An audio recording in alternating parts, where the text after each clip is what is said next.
ಆತ್ಮೀಯ 7ನೇ ತರಗತಿ ವಿದ್ಯಾರ್ಥಿಗಳೇ, ದ್ವಿತೀಯ ಸಂಕಲನಾತ್ಮಕ ಮೌಲ್ಯಮಾಪನ ವಾರ್ಷಿಕ ಪರೀಕ್ಷೆ SA2 ಪರೀಕ್ಷೆ ಮಾರ್ಚ್ 2026 ಗರಿಷ್ಠ ಅಂಕಗಳು 40. ಮಾದರಿ ಪ್ರಶ್ನೆ ಪತ್ರಿಕೆ ಮತ್ತು ಉತ್ತರಗಳು. ಮುಖ್ಯ ಪ್ರಶ್ನೆ 1. ನೀಡಲಾಗಿರುವ 4 ಆಯ್ಕೆಗಳಲ್ಲಿ ಸೂಕ್ತವಾದ ಉತ್ತರವನ್ನು ಆರಿಸಿ ಬರೆಯಿರಿ. 1. ಛಂದಸ್ಸಿನ ಭಾಷೆಯಲ್ಲಿ ಲಘು ಗುರುತಿಸಲು ಬಳಸುವ ಚಿಹ್ನೆ.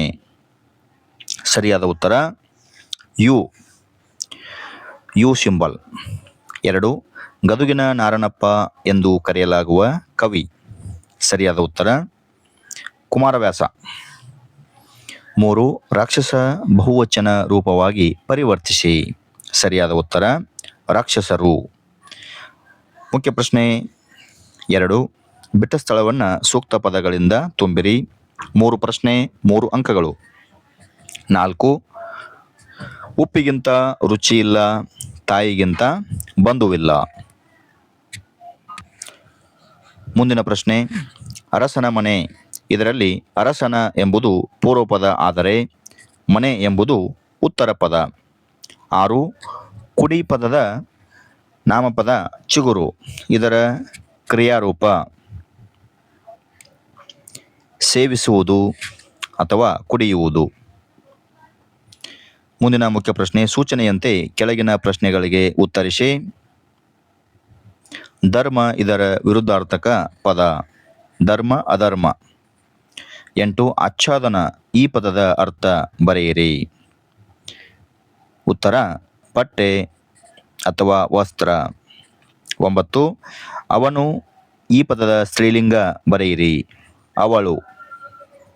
ಮುಂದಿನ ಪ್ರಶ್ನೆ, ಮನಸೋಲು ಈ ಪದ ಬಳಸಿ ಸ್ವಂತ ವಾಕ್ಯವನ್ನು ರಚಿಸಿ.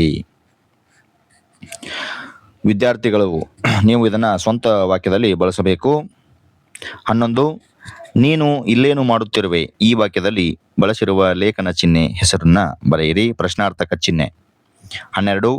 ಬೆಟ್ಟದಾವರೆ ಈ ಪದವನ್ನು ಬಿಡಿಸಿದಾಗ ಏರ್ಪಡುವ ಸಂಧಿ. ಉತ್ತರ ಆದೇಶ ಸಂಧಿ.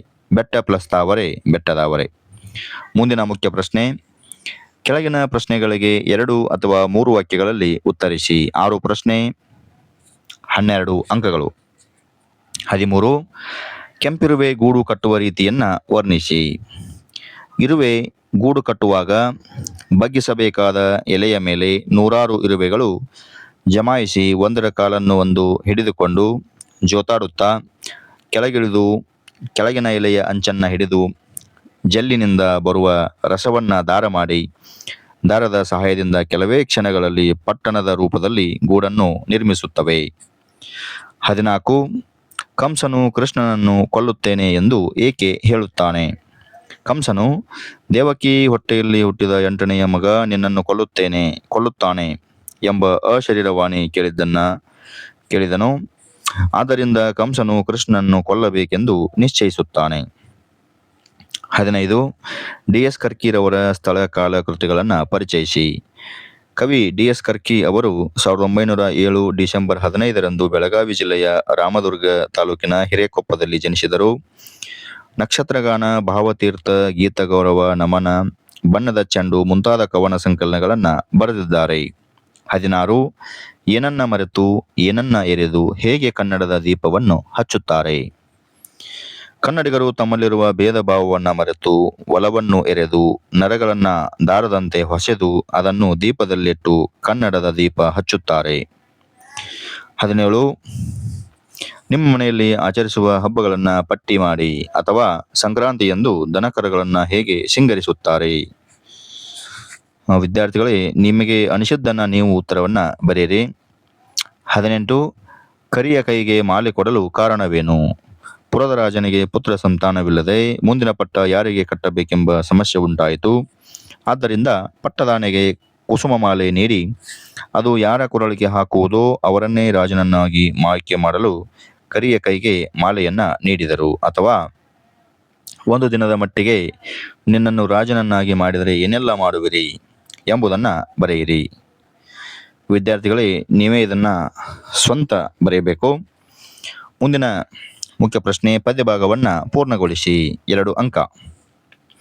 ಜಾತಿ ಮತ ಪಂಥಗಳ ಹುಟ್ಟುರುಹಿ ಮನುಜ ಮತ ಮೆರೆಸುವೆವು ಮೂರು ಬಣ್ಣದ ಗುಡಿಯ ಹಿಡಿದು, ಸರ್ವರಿಗೂ ಸಮ ನಾವು ಮನದುಂಬಿ ದನಿಯೆತ್ತಿ ಹಾಡುವೆವು ಬಿಡುಗಡೆಯ ಒಕ್ಕೊರಲ ಹಾಡು. ಮುಂದಿನ ಮುಖ್ಯ ಪ್ರಶ್ನೆ, ಈ ಮಾತನ್ನ ಯಾರು ಯಾರಿಗೆ ಹೇಳಿದರು? 20. ಅರಸನ ಅಂಕೆಯಿಲ್ಲ, ದೆವ್ವದ ಕಾಟವಿಲ್ಲ. ಉತ್ತರ, ಈ ಮಾತನ್ನು ಕಂಸನು ವಸುದೇವನಿಗೆ ಹೇಳಿದನು. 21. ಬಾಲನಿವ ನಿನ್ನದಿರು ದುಗುಡುವ ತಾಳಲಾಗದು ಬಪ್ಪ. ಉತ್ತರ, ಈ ಮಾತನ್ನು ಅಭಿಮನ್ಯು ಧರ್ಮರಾಯನಿಗೆ ಹೇಳಿದನು. ಅಭಿಮನ್ಯು ಚಕ್ರವ್ಯೂಹವನ್ನು ಭೇದಿಸಲು ಧರ್ಮರಾಯನ ಬಳಿ ಅಪ್ಪಣೆ ಕೇಳುವಾಗ ಈ ಮಾತನ್ನ ಹೇಳುತ್ತಾನೆ. ಈ ಕೆಳಗಿನ ಸಾಲಿಗೆ ಪ್ರಸ್ತಾರ ಹಾಕಿ 2 ಅಂಕಗಳು. ಕೋಳಿ ಕೂಗಿತು, ಬೆಳಕು ಹರಿಯಿತು. ಪ್ರಸ್ತಾರ ಹಾಕುವುದು ಎಂದರೆ ಗುರು ಲಘು ಹಾಕುವುದು ಎಂದರ್ಥ. ಕೋ ಅಕ್ಷರಕ್ಕೆ ಗುರು ಹಾಕಬೇಕು ಅಂದರೆ ಮೈನಸ್. ಳಿ ಅಕ್ಷರಕ್ಕೆ ಲಘು ಹಾಕಬೇಕು ಯು.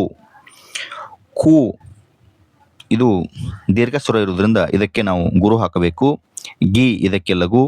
ತು ಇದಕ್ಕೆ ಲಘು. ಬೆ ಲಘು ಹಾಕಬೇಕು. ಳ ಲಘು ಹಾಕಬೇಕು. ಕು ಲಘು ಹಾಕಬೇಕು. ಹ ಲಘು ಹಾಕಬೇಕು. ರಿ ಲಘು ಹಾಕಬೇಕು. ಈ ಲಘು ಹಾಕಬೇಕು. ತು ಲಘು ಹಾಕಬೇಕು. ಮುಂದಿನ ಮುಖ್ಯ ಪ್ರಶ್ನೆ, 5, 6 ವಾಕ್ಯಗಳಲ್ಲಿ ಉತ್ತರಿಸಿ. 2 ಪ್ರಶ್ನೆ, 8 ಅಂಕಗಳು. ಕಾಡನ್ನು ನಾಶ ಮಾಡುವುದರಿಂದ ಆಗುವ ದುಷ್ಪರಿಣಾಮಗಳೇನು? ಹಕ್ಕಿಗಳು ಬೇರೆ ತಾಣಗಳನ್ನು ಹುಡುಕಿಕೊಳ್ಳುತ್ತವೆ. ಮೇವಿಲ್ಲದೆ ಚಿಗರೆಗಳು ಮಾಯವಾಗುತ್ತವೆ.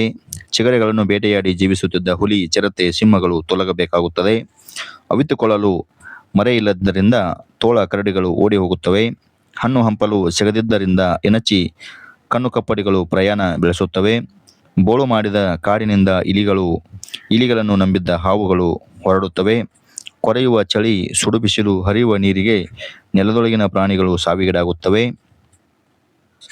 ಮುಂದಿನ ಪ್ರಶ್ನೆ, ನಿಮ್ಮ ಊರಿನ ಬೀದಿ ದೀಪ ಸರಿಪಡಿಸುವಂತೆ ಕೋರಿ ಗ್ರಾಮ ಪಂಚಾಯಿತಿ ಅಧ್ಯಕ್ಷರಿಗೆ ಪತ್ರವನ್ನ ಬರೆಯಿರಿ. ಇದು ವ್ಯಾವಹಾರಿಕ ಪತ್ರ ಅಥವಾ ಮನವಿ ಪತ್ರ ಆಗಿರುತ್ತದೆ.